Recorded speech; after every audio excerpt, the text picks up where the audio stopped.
मेरे प्रिय भाई बहनों, आज मैं आपके सामने पवित्र आत्मा के कार्य के दूसरे भाग में जाने की कोशिश करेंगे, उसके बारे में बताएंगे।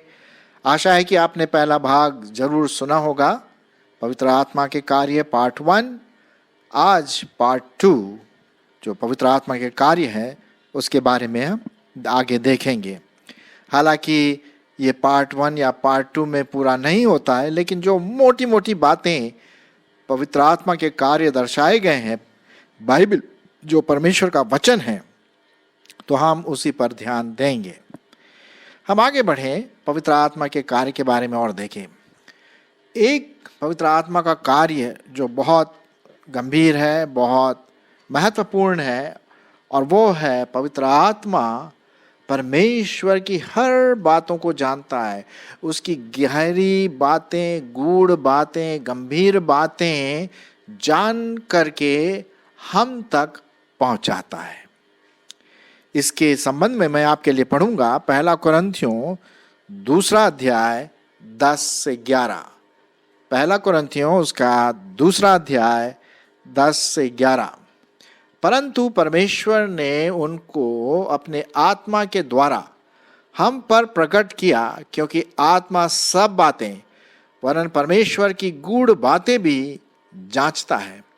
मनुष्य में से कौन किसी मनुष्य की बातें जानता है? केवल मनुष्य की आत्मा जो उसमें है।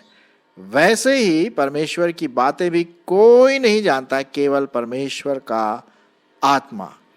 बहुत अच्छी साफ रीति से यहाँ पर लिखा गया है। उदाहरण के लिए, मैं अपने बारे में क्या सोच रहा हूँ या आप अपने बारे में क्या सोच रहे हैं अभी, ये तो आप ही जानते हैं। या दूसरों के बारे में क्या सोच रहे हैं वो आप ही जानते हैं। बाहर से तो हमें कुछ दिखाई नहीं देता, लेकिन जो व्यक्ति, उसके अंदर जो आत्मा है, उसके अंदर जो प्राण और सब कुछ है व्यक्तित्व में, वही जानता है कि वो क्या सोच रहा है, क्या सोच रही है, और कोई दूसरा नहीं जान सकता। बिल्कुल ठीक उसी प्रकार से परमेश्वर के बारे में और कौन ज्यादा जान सकता है? सिर्फ परमेश्वर की आत्मा, अर्थात पवित्र आत्मा। तो पवित्र आत्मा परमेश्वर की गूढ़ बातों को, गहन बातों को, गंभीर बातों को, और जो हमारे लिए बहुत लाभदायक है, उन बातों को जानता है और हम तक वो पहुंचाता है अपने वचन के द्वारा। ये बहुत ही महत्वपूर्ण कार्य पवित्र आत्मा आपके और मेरे जीवन में करता है। फिर हम आगे बढ़ें, पवित्र आत्मा और क्या करता है? पवित्र आत्मा हर विश्वासी को, चाहे वो नया विश्वासी हो, पुराना विश्वासी हो, लेकिन सचमुच में उसका नया जन्म होना चाहिए, अपने पापों से प्रायश्चित करना चाहिए, और प्रभु परमेश्वर का पुत्र होना चाहिए या पुत्रियां होने चाहिए। तो जब वो विश्वास में आता है या आती है, तो पवित्र आत्मा उनको वरदान देता है, जिसे हम कहते हैं gifts of the Holi spirit. परमेश्वर का वरदान, पवित्र आत्मा का वरदान, कई प्रकार के वरदान पाए जाते हैं। हालांकि हम उसमें डिटेल में नहीं जाएंगे, लेकिन इतना जानते हैं कि पवित्र आत्मा का एक कार्य जो बहुत इंपॉर्टेंट है, वो है दान देना। इसी से संबंधित मैं आपके लिए पढ़ूंगा पहला कुरिन्थियों 12 अध्याय 11वां पद। पहला कुरिन्थियों उसका 12वां अध्याय और 11 पद क्या लिखा है, सुनिए। परंतु ये सब प्रभावशाली कार्य वही एक आत्मा करवाता है, और जिसे जो चाहता है वह उसे बांट देता है। अब यहाँ पर वरदान की बात आ रही है ना, क्योंकि जिस प्रकार देह तो एक है और उसके अंग बहुत से हैं, और उस एक देह के सब अंग बहुत होने पर भी सब मिलकर एक ही देह है, उसी प्रकार मसीह भी है। तो ये पवित्र आत्मा अलग अलग वरदान देता है। किसी को बोलने का वरदान देता है, किसी को हीलिंग का वरदान देता है, चंगाई करने का वरदान देता है, किसी को दान देने का वरदान है, किसी को पढ़ाने का वरदान है, किसी को काउंसलिंग का वरदान है, किसी को गाने का वरदान है, किसी को एडमिनिस्ट्रेशन का वरदान है, किसी को कोई स्किल हाथ की कला जो उसमें होती है उसका वरदान है। मतलब अलग अलग प्रकार के चर्चेज में वरदान पाए जाते हैं। क्या आप अपना वरदान जानते हैं? मैं तो जानता हूं। मेरे सिर्फ 2 वरदान हैं और वो है प्रभु यीशु मसीह के वचन को दूसरों को पढ़ाना और काउंसलिंग करना, और परमेश्वर के अनुग्रह से मैं उसको पूरा करता भी हूं। और मेरी आशा है कि आप जानते हैं कि आपका वरदान प्रभु यीशु मसीह ने पवित्र आत्मा के द्वारा क्या दिया है। यदि नहीं जानते हैं तो आप अपने पास्टर से ज़रूर इसके बारे में संपर्क करें। और मैंने वैसे एक एपिसोड कुछ समय पहले इसी के ऊपर दिया कि हम अपने वरदान को कैसे जानें, आत्मिक वरदानों को। सो आत्मा क्या करता है, वो हमें वरदान देता है ताकि हम उन वरदानों के द्वारा कलीसिया को बनाएं, अपने आप को बढ़ाएं, प्रभु में बढ़ते जाएं, पर प्रभु यीशु मसीह की महिमा हो। तो वो वरदान देता है। ये एक और कार्य हम देखते हैं। फिर एक और बात हम देखते हैं पवित्र आत्मा के कार्य के रूप में, और वो है वो हमारी प्रार्थनाओं को, हमारी आहों को, हमारी अंदर की जो बातें हैं वो परमेश्वर तक पहुंचाता है। जी हाँ, ये बातें, प्रार्थनाएं प्रभु की आत्मा के द्वारा वहां तक पहुंचती है। मैं आपके लिए पढ़ूंगा इसी से संबंधित रोमियो की पत्री उसका 8वां अध्याय 26 से 27 पद। रोमियो की पत्री उसका 8वां अध्याय 26 से लेकर 27 पद तक। सुनिए परमेश्वर का वचन क्या कहता है। इसी रीति से आत्मा भी हमारी दुर्बलता में सहायता करता है, क्योंकि हम नहीं जानते कि प्रार्थना किस रीति से करना चाहिए, परंतु आत्मा आप ही ऐसी आहें भर भर कर जो बयान से बाहर है हमारे लिए विनती करता है। और मनों का जांचने वाला जानता है कि आत्मा की मनसा क्या है, क्योंकि वह पवित्र लोगों के लिए परमेश्वर की इच्छा के अनुसार क्या करता है, विनती करता है। जी हाँ, पवित्र आत्मा हमारी प्रार्थनाओं में हमारी सहायता करता है। और इसीलिए लिखा हुआ है, यदि हम इफिसियों उसका 6 अध्याय और उसका 18 पद पढ़ें तो वहाँ पर बहुत साफ रीति से लिखा हुआ है कि जब भी हम प्रार्थना करें, हर समय और हर प्रकार से आत्मा में प्रार्थना करें, आत्मा में विनती करें। ये तो बात है। तो प्रार्थना है वैसी चीज नहीं है कि भैया हल्के रूप में हम ले लेते हैं उसको, है। प्रार्थना जो है वो हमारे दिल से दिल की बात परमेश्वर तक पहुंचती है। और वो कौन पहुंचाता है? पवित्र आत्मा हमारी आहें निकालता, हमारे अंदर से वो बातें निकालता है जो प्रभु को भाती है। तो जब भी हम प्रार्थना करें, आत्मा में प्रार्थना करें, हर प्रकार से, हर समय, किसी भी समय, कहीं भी, 24 घंटे परमेश्वर का फोन खुला रहता है। जी हाँ, वो उसमें रुकावट नहीं आती। एक ही रुकावट आती है, वो है पाप। अगर पाप है ना तो पवित्र आत्मा फिर अगुवाई नहीं करेगा। आप समझ रहे, मेरी ऐसी आशा है। तो हम देखते हैं कि पवित्र आत्मा क्या करता है, हमें प्रार्थना करने में सहायता करता है, हमारी प्रार्थनाओं को परमेश्वर तक पहुंचता है। और यदि बच्चा जानता नहीं है कि कैसे पापा बोले, कैसे क्या करे, तो भाई पापा मम्मी बोलते ऐसे बोला करो, ऐसे बोला करो, इधर आओ। ठीक उसी प्रकार से परमेश्वर की आत्मा हमारा अभिभावक है। हाँ, हमारा अगुवाई करने वाला है, वो बताता है कैसे करना है। ठीक है ना। चलिए आगे बढ़ते हैं और परमेश्वर के वचन में क्या लिखा हुआ है जहां तक पवित्र आत्मा के कार्य है। हाँ, एक और बात, पवित्र आत्मा हमें आश्वासन देता है, अश्योर्स अस, आश्वासन देता है कि मैं परमेश्वर की संतान हूं।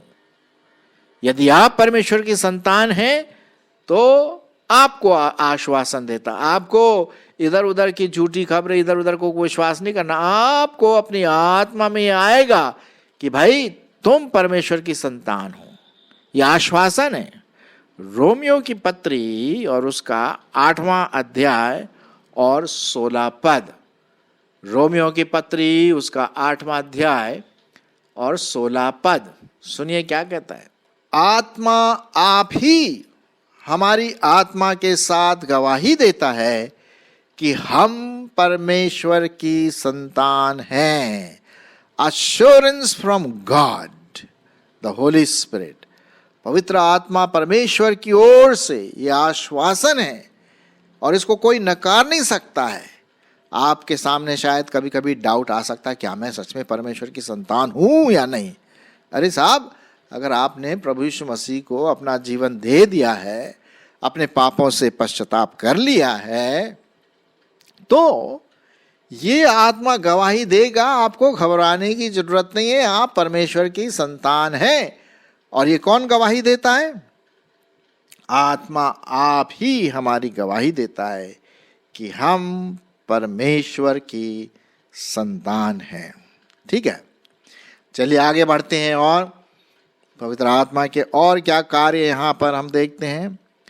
एक बहुत अच्छा कार्य है, बिना उसके तो हम गवाही दे ही नहीं सकते, और वो है पवित्र आत्मा हमें यीशु मसीह की गवाही देने में और उसके साथ साथ उसकी महिमा करने में, प्रभु यीशु मसीह की महिमा करने में हमारी अगुवाई करता है। अब यीशु मसीह जब ऊपर चले गए थे, स्वर्गारोहण हो गया था उनका, जब वो जा रहे थे प्रेरितों के काम, और उसका पहला अध्याय मैं आपके लिए पढ़ देता हूँ। प्रेरितों के काम उसका पहला अध्याय और 8वां पद सुनिए, यहाँ क्या लिखा हुआ है। परंतु जब पवित्र आत्मा तुम पर आएगा तब तुम सामर्थ्य पाओगे, और यरूशलेम और सारे यहूदिया और सारे सामरिया में और पृथ्वी के छोर तक मेरे गवाह होंगे। जी हाँ, अब देखिए, गवाही के लिए ये बहुत ज़रूरी है कि हम पवित्र आत्मा की सामर्थ हमारे जीवन में हो। जैसे कि सामर्थ समझ लीजिए, एक उदाहरण के रूप में हमारे चारों तरफ, देखिए मेरे ऊपर यहाँ पर बल्ब जल रहा है, पंखा भी चल रहा है, गर्मी का मौसम है तो थोड़ा पंखा भी चल रहा है और लाइट भी आ रही है। कभी कभी लाइट तो आती जाती रहती, शायद आपके वहाँ भी ऐसा होता होगा, लेकिन अभी लाइट है तो धन्यवाद देते हैं भाई कि लाइट है, अंधेरा नहीं है और पंखा चल रहा है, तो कम से कम गर्मी तो नहीं है। लेकिन समझ लीजिए, अगर मैं स्विच ऑफ कर देता हूँ या बिजली चली जाती है तो ये पंखा अपने आप ऑफ हो जाएगा और लाइट बल्ब जलना बंद कर देगा, है ना, क्योंकि बिजली नहीं है। लेकिन देखिए, पंखा अपनी जगह पर है, लाइट बल्ब भी अपनी जगह पर है, तो फिर गया क्या? अरे साहब, उसमें से करंट नहीं आ रहा है, करंट चला गया जिसको हम देख नहीं सकते। वो वायर के बीच में से जाता है और आता है, और वो पावर है, वो सामर्थ है। जब वो करंट का सामर्थ आता है उन वायरों में, तब पंखा चलने लगता है, बिजली आ जाती है तो लाइट होने लगता है, आपका फ्रिज चलने लगता है, या जो भी काम आप कर रहे हैं। तो कोई भी इक्विपमेंट चलाने के लिए पावर की बहुत ज़रूरत है। ठीक उसी प्रकार से, ठीक बिल्कुल उसी प्रकार से, जब हम गवाही देते हैं प्रभु यीशु मसीह के बारे में, दूसरों को बताते हैं, तो पवित्र आत्मा की सामर्थ बहुत ज़रूरी। नहीं तो ऐसे हो जाएगा, कोई फायदा नहीं, उसका कोई फायदा नहीं होगा यदि हम बिना पवित्र आत्मा के सामर्थ के गवाही दें। जब तक पवित्र आत्मा मेरे गवाही में नहीं है, मेरे जीवन में नहीं है, तो मेरी गवाही बिल्कुल बेकार जाएगी, क्योंकि उसमें सामर्थ नहीं है। इसीलिए गवाही देने के लिए हमें सामर्थ की जरूरत पड़ती है, और पवित्र आत्मा सामर्थ देता है, और प्रभु यीशु मसीह की क्या करता है? महिमा भी करता है। इसी से संबंधित मैं पढ़ूंगा आपके लिए यूहन्ना रचित सुसमाचार 15वां अध्याय 26 पद। यूहन्ना उसका 15वां अध्याय 26 पद। परंतु जब वह सहायक आएगा, जिसे मैं तुम्हारे पास पिता की ओर से भेजूंगा, अर्थात सत्य का आत्मा जो पिता की ओर से निकलता है, तो वो मेरी गवाही देगा। क्या करेगा?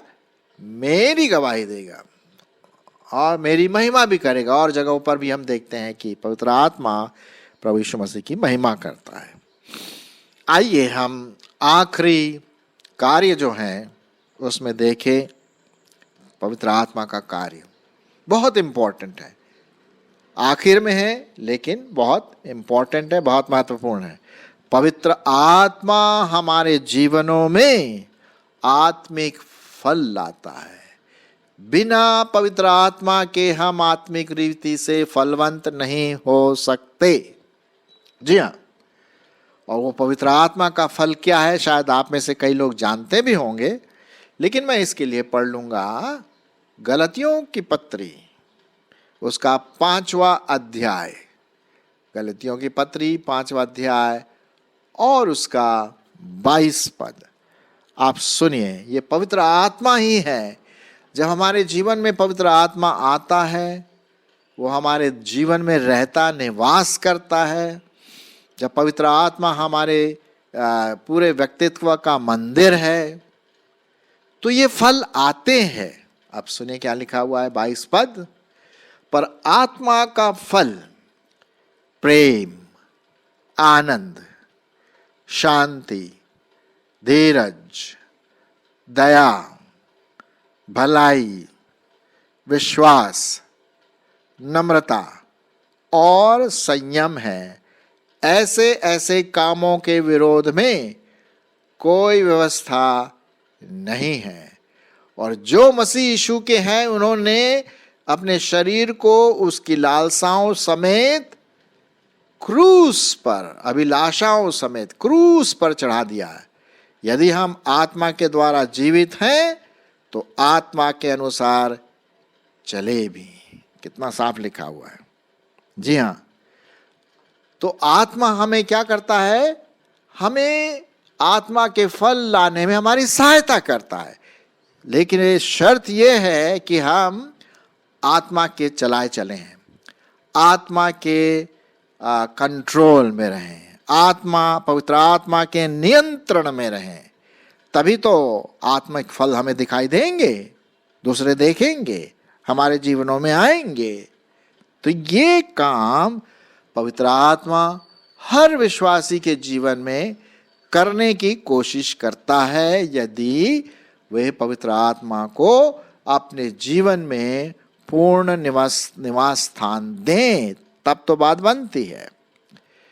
तो ये हम देखते हैं कुछ कार्य जो पवित्र आत्मा हमारे लिए करता। और भी कई कार्य हैं, लेकिन हम अभी जो मोटी मोटी बातें हैं इन 2 एपिसोड में, 2 भागों में आपको बताने की कोशिश किया। आज हमने देखा कि पवित्र आत्मा क्या करता है। पवित्र आत्मा हमारे मन की बातों को, परमेश्वर की बातों को जानता है, वो हमें बताता है। फिर पवित्र आत्मा हमें आश्वासन देता है कि हम प्रभु परमेश्वर की संतान हैं। फिर हमने देखा कि आत्मा हमारी प्रार्थना करते समय हमारी सहायता करता, आहें भर भर के। इसीलिए बहुत साफ रीति से गया कि जब भी हम प्रार्थना करें तो कैसे करें? आत्मा में होकर के, पवित्र आत्मा में होकर के हम प्रार्थना करें। ठीक है ना? फिर वो हमें वरदान देता है, अलग अलग जो वरदान है, पढ़ाने का, सहायता करने का, म्यूजिक का, टीचिंग का, दूसरों को प्रभु के बारे में बताने का, प्रार्थना का वरदान। तो ये अलग अलग वरदान प्रभु देता है अपनी आत्मा के द्वारा। फिर हमने देखा कि वो यीशु मसीह की गवाही देने में हमें सामर्थ देता है, उसकी महिमा करता है। और फिर उसके बाद हमने देखा पवित्र आत्मा हमारे जीवनों में आत्मिक फल लाने में सहायता करता है। आत्मिक डीएनए हमारे जीवन में आता है, तो आत्मिक स्वभाव जब आ जाता है पवित्र आत्मा के द्वारा, तो हम आत्मिक फलों से क्या हो जाते हैं? लद जाते हैं और दूसरों के लिए आशीष का कारण बनते हैं, चुनौती का कारण बनते हैं। और इससे परमेश्वर पिता की महिमा होती है, त्रिएक परमेश्वर की महिमा भी होती है। सो प्रियो, आइए हम जो कार्य है पवित्र आत्मा के, उसको समझ लिए होंगे थोड़ा बहुत, पूर्ण रीति से तो नहीं, लेकिन अब उसको हम अपने जीवन में अनुभव करें, है ना? तब तो बात बनती है। जो हमने सीखा है पवित्र आत्मा के कार्यों के बारे में, उसको हम अपने जीवन में ढालने की कोशिश करे। मैं आपके लिए प्रार्थना करूंगा। प्रभु, हमारे सुनने वालों पर तू आशीष दे, और जो बातें हमने पिछले 2 एपिसोड में बताया, पवित्र आत्मा के कार्य वो मेरे जीवन में, हमारे सुनने वालों के जीवन में बहुत आयत से काम करने पाए। यीशु मसीह के नाम के द्वारा मांगता हूँ, आमीन।